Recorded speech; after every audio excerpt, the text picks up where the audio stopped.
Hello, gentle marketers. Welcome to episode 30 of the Gentle Business Revolution podcast, the show where we talk about marketing your business by disrupting the current marketing paradigm. I'm Sarah Croce. I'm the host on this show, and you know that you're in the right place if you are a heart-centered entrepreneur or change maker who is looking for a different, a better way to market your business. Or you're an entrepreneur who is simply tired of the hypey traditional marketing model and are ready for a paradigm shift. You might also be a marketing impact pioneer, so someone working for an organization who does business for good. Real quick, if you want to be informed about the extra episodes I'm posting over the coming weeks, given the current corona crisis, please subscribe to this podcast on your favorite podcast app. I'm not sharing them on social media or on my website to kind of maintain my own sanity during this time. Thank you. So on today's episode, I invited Mark Silver to the show. Today's episode falls under the P of pricing. And if you don't know what I'm talking about, you can download your one-page marketing plan with the gentle marketing version of the 7 Ps of marketing at sarahsanacroce.com/one page, the number 1 page. So in today's episode, we talk about pricing, and pricing is always quite an emotional topic because it involves our ego. In episode 13, so sarahsanacroce.com/GBR13, I said that to me, fair pricing means that we don't overcharge nor undercharge. So we're being fair to both parties. And in this episode, I wanted to bring Mark Silver from Heart of Business to the show, as in the circles of heart-centered entrepreneurs, I definitely say that he's some kind of reference for the pay what you can pricing model, or what he calls pay from the heart. So that's what we're talking about today. But let me give you some more info on Mark. Mark Silver is a master teacher in his Sufi spiritual lineage and is one of the pioneers in spirituality and small business, doing this work since 1999. He and his company have worked with thousands of small business owners and self-employed practitioners over the last 2 decades, and he has a reputation in the industry of business development for deep integrity, grounded spiritual teaching, and nitty-gritty detailed business development work. In this dysfunctional, painful economy and culture that we're living in, their central belief is that every act of business can be an act of love. So we talk about taking up space as entrepreneurs, his paying from the heart model, sustainable pricing, and much more. So here's my conversation with Mark Silver. Actually, one last thing. We recorded this pre-corona crisis, but I think it's even more relevant in this current economical context to show that every act of business can be an act of love. So here is Mark and I.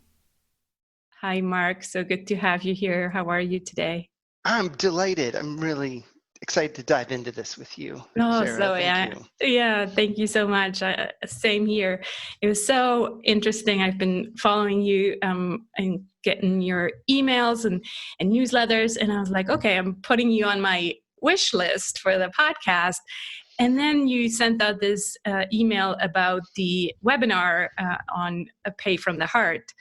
And I'm like, oh, okay, that's a sign. I need to have you right now. I'm not going to wait any longer to reach out. So here we are. So yeah, as I just told you offline, fair pricing is a topic definitely for the gentle marketers who listen to this podcast, but it's also one of the modules in my Gentle Marketing Revolution program. So it's something that we all, first of all, as business owners, we need to be good at pricing, but then as gentle marketers or whoever you want to call yourself, it's something that where we kind of have this thing where we're like, yeah, we want obviously to be fair, and we want to, maybe have this model where we have people pay from the heart. And at the same time, a lot of the entrepreneurs that I encounter, they're still in this mode of maybe just kind of getting set up. And so in a way, struggling with this idea Yeah. of doing both and Right. And it's come got to across the work. same It's got thing. to work. Fair doesn't just mean fair for the client, right? It's Yeah, got to be fair for the business owner exactly. also. It's got to meet Yeah. everybody's needs. Yeah. So what I heard you say on the webinar and what really resonated with me is this idea of it being a systems problem, right? Hmm. Could you go into that a little bit and explain what you meant by that? Um, yeah. So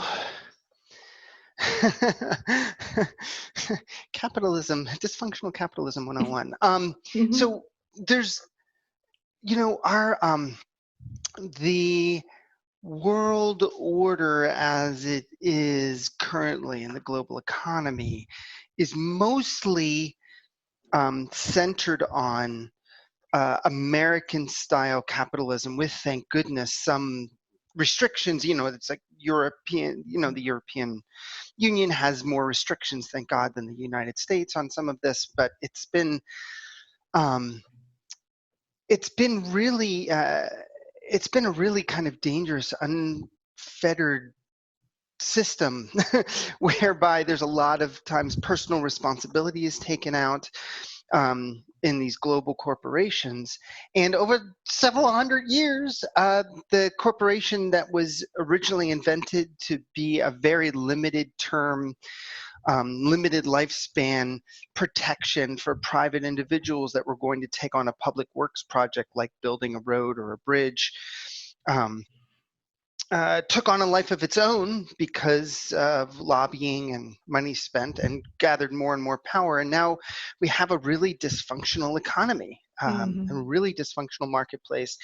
And the reason that I mention all of that, uh, this very concise, brief, leaving large swaths out history lesson, is that a lot of people have issues with business and have issues with money. People who have hearts and care about having justice and fairness and love and human interactions. I don't want those of us that are in that position to quote unquote get over our issues around business. It's not a personal failing. When we have a reaction around how business is done, it's because we're sensing something that's true. Mm-hmm. And what I'm saying is that don't turn away from it completely either, because business has always existed in human societies, human scale business. And it's different than what we're encountering in what many call late stage capitalism right now. And I just want people to trust their hearts, but I also want them to lean into the discomfort to find a way that really works for them. We're in this strange place where capitalism, where the marketplace is really dysfunctional. Something new is going to come because what is happening just can't last. Mm-hmm. And yet we're not there yet. And we still have to pay the mortgage. We still have to pay the rent. We still have to put food on the table and keep the lights on. And so we're in this funny place of walking between worlds, if you will.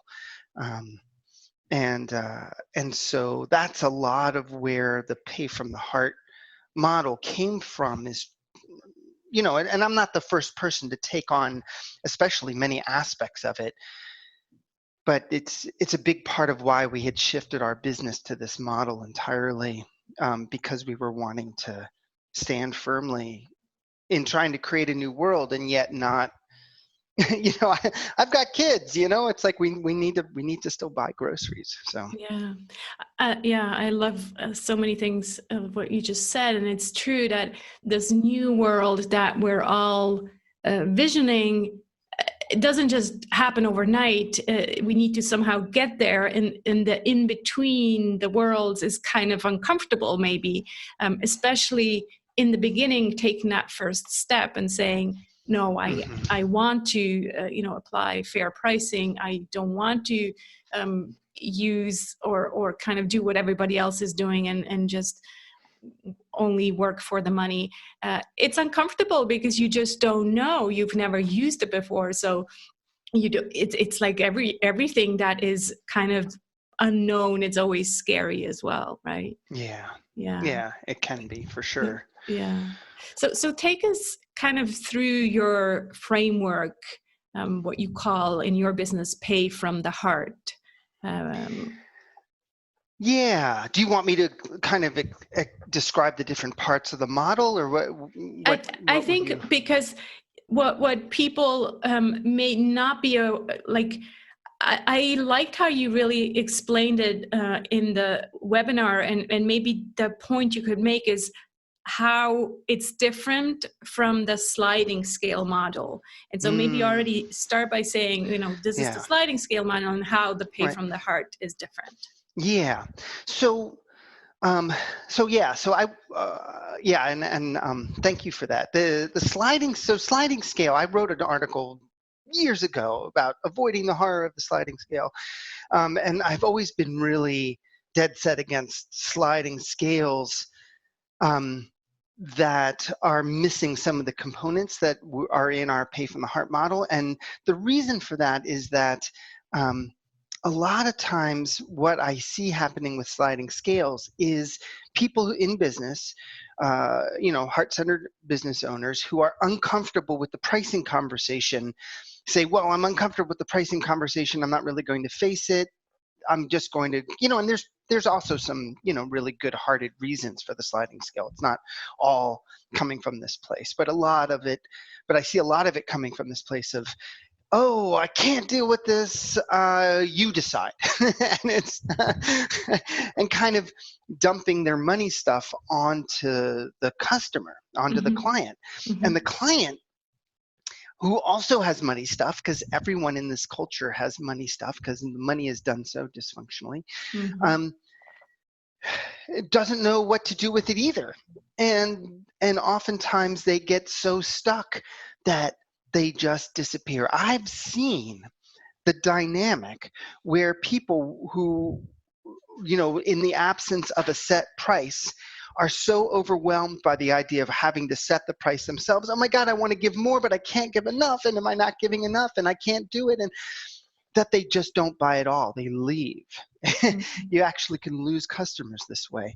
Or people just end up, the other end of this is like they just kind of trust you. Oh, it really is a sliding scale. I can give whatever I want.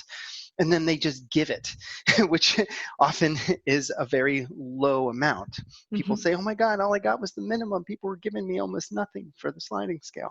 And so what Pay from the Heart does is it takes into account the needs of the client. It's a much more kind of robust explanation. It does take up some space because you have to describe it to people. One of the things that I referred to in the webinar is those who are um, working within a Buddhist lineage, which is not my lineage, but I have had clients and know a little bit about it. There's this concept of dana, which is where the monks and the folks who were running the temples in Buddhist Japan, I believe, if I'm got my history correct, the villagers would just give what they could to the monks, and the monks would just accept it, and there was no kind of set fee, and the monks would then run it. But what's missing, what was present in that model that's missing from our culture, is that the villagers knew what the monks needed. They knew that, oh, the monks need such and such to be able to survive and be able to do well, and the winter's coming and they need this food, and they knew what the going rate was, so to Mm-hmm. speak. And what's missing in our culture is that people don't have that sense. They don't have that sense. They're like, I don't know what to give. Do I give $1? Do I give $5? Do I give $100? Or I give $1,000? It's like there's the cultural agreement is not there. The implicit understanding isn't there. And so Pay from the Heart, which is just another way of saying sliding scale, but in a little bit more robust sense, you need to take the time to explain what you mean. And that's really kind of the essence of our model, is just being really honest about a few different parts of what's needed for the client, for the person buying to feel really comfortable and clear about their choice. Right. Yeah, that last bit you said, so it's essentially could be called the same thing, except that with your model, and you said it, I think once, you take up more space. So maybe explain that even in more detail, because you're mentioning taking up more space, kind of like on a web page, maybe explaining it more. But I feel that there's also, just for the entrepreneur, that term of taking up space, owning something.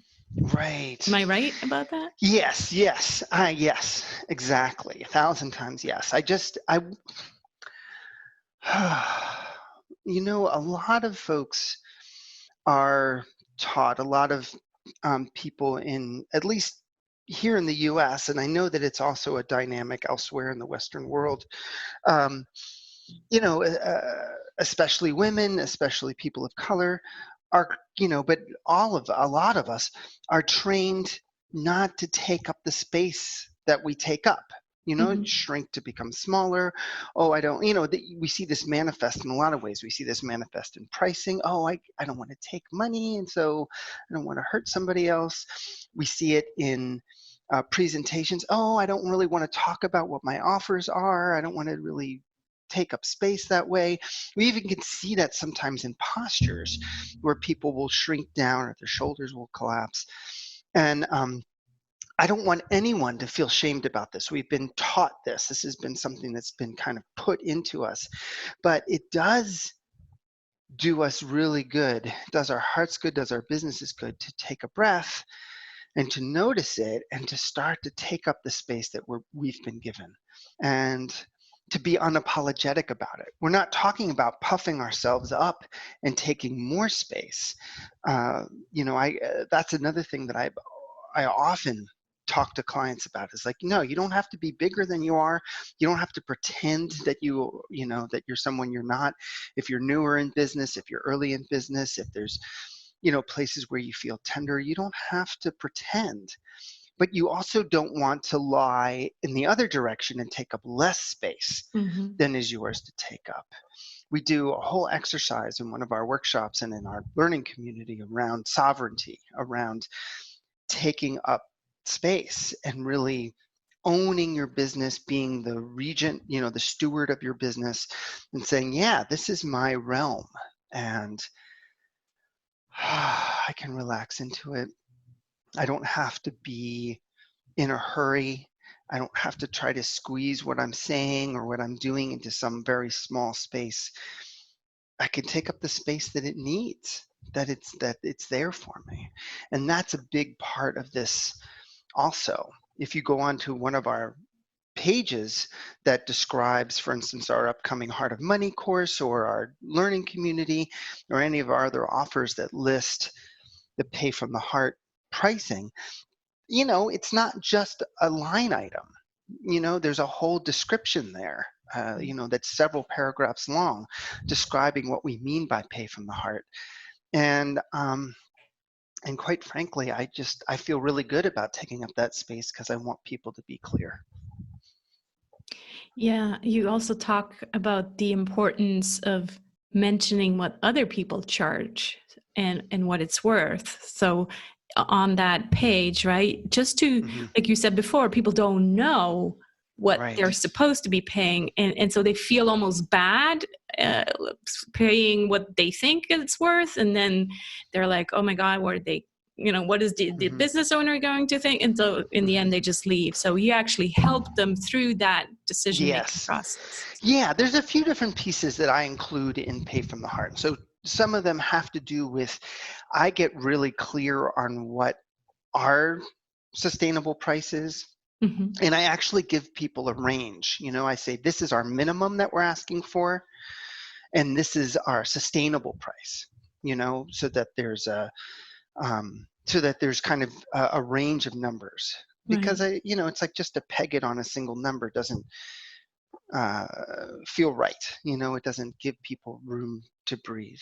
I also talk about what are other similar offers, if there are other similar offers in the marketplace, what do people charge? What's the range? And I'll give the range, and you say, I've seen offers like this priced everywhere from this to this, just so you know what the marketplace looks like. And then I will also be really clear about what my invitation is around exceptions to the minimum, if people want to pay or need to pay less than the minimum. And for our business, I chose to make the exception be what we call the food and shelter exception. I don't base it on income because people are in all different kinds of economies. And so it doesn't take into account, that someone, in an economy very different from the US, or even just Canada is, like their rate of exchange with the US dollar at this point, in this moment in time is, there's a 30% premium on that. It's like, it's true. And so there's a difference there, but there's also, when you base it on income, there's no way for people to really describe their own personal situation, because I've seen families of 5 living in, or families of 4 living in an expensive urban area, have hardly any money to spare, making $80,000 or $90,000, and I've seen a single person living in a less expensive area doing quite well on 30 or 40,000, and they can pay more than because it's like people, all of this is really based on trusting the client. Mm-hmm. I really just trust our clients. I think that what I've seen in the world is that people really, by and large, really want to do good. They want to do the right thing. People want to, I never get emails saying, oh, you're overcharging us, or this is a ripoff. I always get emails saying, I wish I could give more. I want to pay more. When I start making more, I want to give more. And people want to give more. And so I really trust people to be able to state their own situation and to be able to name their own price if I give them the understanding. And so the exception about food and shelters, we say, if your food and shelter is at risk, by paying our minimum, then please pay less. And we're really serious about that. We welcome you in. We want you to get the help. If it's going to be a problem to have food on the table or to be, in your home, then pay less than the minimum. And that's kind of where we set the bar, because our minimum really is our minimum. Like I'm not, it's like it's not an overpriced minimum based on what our expenses are and what our business needs. But I also know that people are really struggling, and I don't want the karma of somebody going into big credit card debt or to put themselves in a risky situation survival-wise to pay our price. So that's kind of how we lay it out there for people. Yeah, it's beautiful. I think what really stands out here is this word trust. And I think, like, if you look at some stats that I'm kind of aware of right now, because I recently looked at this, is only 4% of people, and this is in the US, trust marketers, right? And so Sure. We are marketers. As a business owner, you are a marketer, and so that really means to me that you, Mark, are only talking to your ideal clients, and you do that in such a way, in a gentle way, that you only attract these ideal clients whom you then trust. Because if you would be talking to anybody and basically just chasing any kind of money, right, as long as there's money coming in, doesn't matter who it is, then obviously seems to me that it's very difficult to trust your clients, because they're not really your clients yet. They're potential clients at this stage. Right. You're right. Yeah. I basically just trust people. I trust people in general. And, um, and it's true, like people don't trust marketers. And the reason for that is that marketing in its infancy, it really helps to know history, but marketing, not in its infancy. What I mean is psychology in its infancy, in the late 1800s and early 1900s, as soon as psychology began to come to show up as a field of study, then immediately, companies began to hire these newly minted psychologists to help them manipulate people into purchasing more. Mm-hmm. There was all this understanding about the unconscious and about motivations, and that immediately went into New York City, Madison Avenue. The advertising got its start that way. Really, I mean, psychologically manipulative. So of course people don't trust it, because at its essence, it's not trustworthy, Right. in an industrial sense, in a larger sense. And yet there have been trustworthy methods of being in business and being present in the marketplace. I mean, what is marketing? It's just being present in the marketplace. Think of a bazaar, and people are out there. You're marketing if you're going to the market and you're out and present and talking to people, right? It's like there's always, right. And when people know each other, you have to have trust, especially in smaller communities, because you cheat somebody in a small community and you're done. Nobody will come back to you. But so there are really honest ways So how long have you been applying this model to your business? You've been in business for a long time, but I have been. We've been in Heart of Business, has been going for 20 years. Wow. And I mean, Heart of Business officially 2001, so it's more like 19 years, but I started doing it in 1999, prior to the birth of Heart of Business, and so literally 20 years. And so I started experimenting with Pay from the Heart in the midst of a terrible, terrible launch, where a course that had always sold well and always filled up was not filling up, was not enrolling, and I wasn't quite sure what to do. And normally I don't mess with the pricing. Normally it's something else. But because the course had always filled up before, I said, okay, well, maybe this time it is the price. And I said, well, let's just try it. We can't lose.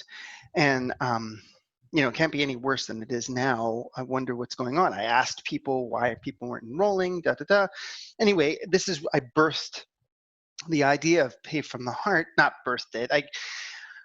That's not a fair way to say it, because I learned from so many other people, Tad Hargrave from Marketing for Hippies, and other people who had much more advanced models around sliding scale and connecting with people. And we did it, and it was astoundingly successful. Like, we had so many people pour in, and we did really well.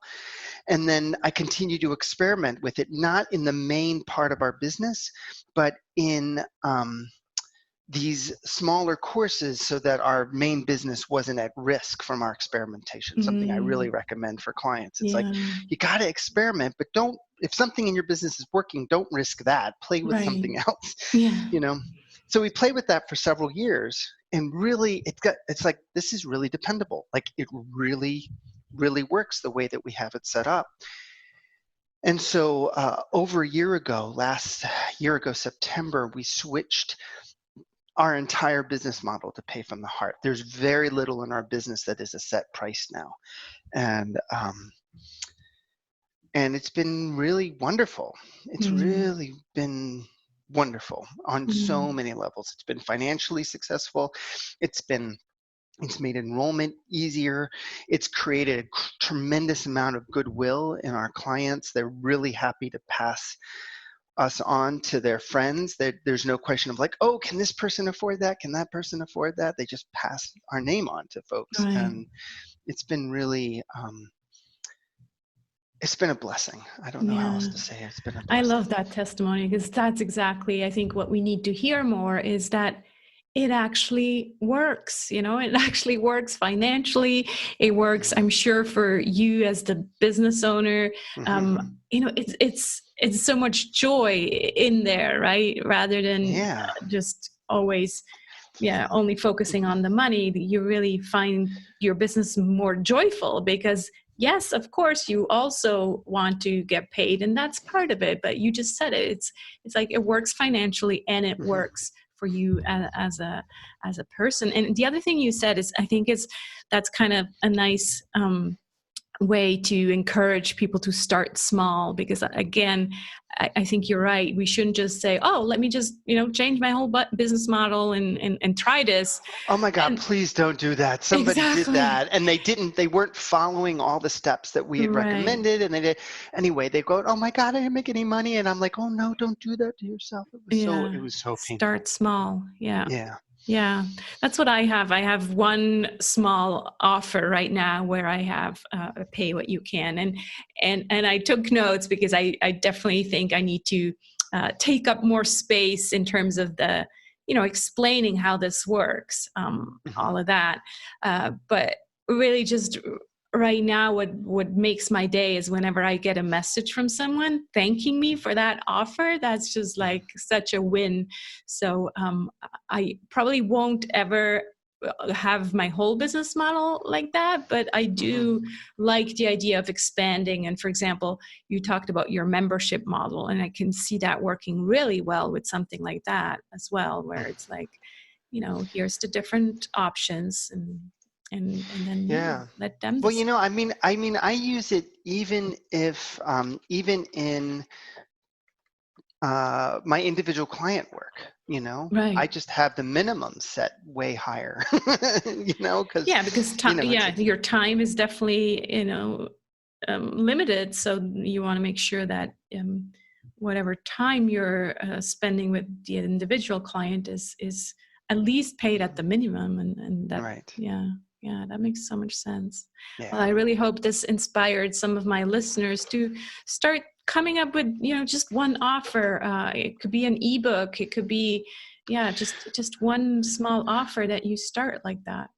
Well, and I will say that before going to the pay from the heart model, one of the things that I've seen that can be really important, especially for people that are newer in business or people that are feeling funny about the money and the pricing thing, is Mhm. that the first step might be, I'm not saying it is, but it might be to actually settle on a price and feel really strongly about that Mhm, and be mhm. really clear about what your price is. Because Right, I don't want people using this as a way to like I said in the beginning, to bypass facing issues around pricing. right, Like it was a really important part of my development as a business owner. There was one point where I doubled the prices for my courses, from a low price to a higher price. and and I had to walk through that. And there was something about, it's like, because the price I was charging before, it wasn't, this was years and years and years ago, probably, like it's almost 20 years ago, I guess. And it just wasn't going to sustain the business at that price. right.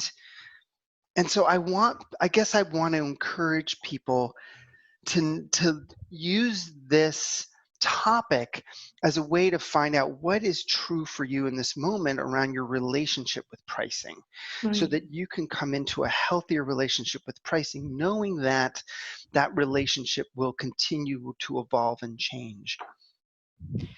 Yeah, I think you're right, because oftentimes it's way deeper than just putting out a pay what you can or pay by the heart offer.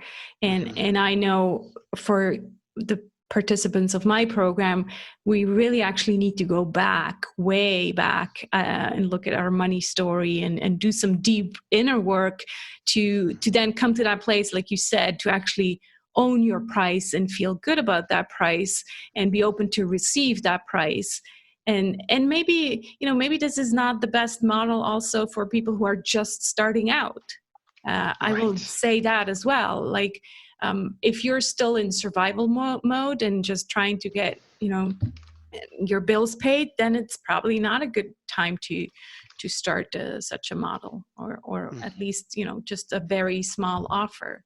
So yeah, I mean, there's so much to talk about this money stuff, and it's never easy, but it's definitely worth looking into. And what I realized as well is that marketing and money in this idea of abundance actually has a lot in common, especially when I think about taking up space. Like, I grew up thinking, oh, being humble is great, right? That's what you need to do. You need to be humble. So humble in marketing, humble in money. And so obviously, if you come with that kind of thinking, then you're not taking up space. You're not doing all of that. So. Well, it depends on how it's directed, right? Like, as a spiritual teacher myself, humility is in the face of the divine. When we face the divine and we face the oneness, the source of love, but it doesn't mean being collapsed. A lot of people think they're being humble, and what's actually true is they're collapsed, because humility is actually a tremendous position of strength. Right. If you're humble, as your heart faces the source of love, it can give you the strength and inspiration and sense of justice and just strength, I'm repeating myself, in facing anything, even your fears or other people's disapproval or what have you. It's humility is one of the core pieces that we teach at Heart of Business, because it brings such strength to the heart when it's a true humility and not a collapsed sense of the self. I feel a part 2 about humility coming up. This is good. Thank you so much, Mark. I definitely think that could be another topic for a part 2. But I want to thank you so much for your time here, and please do tell people.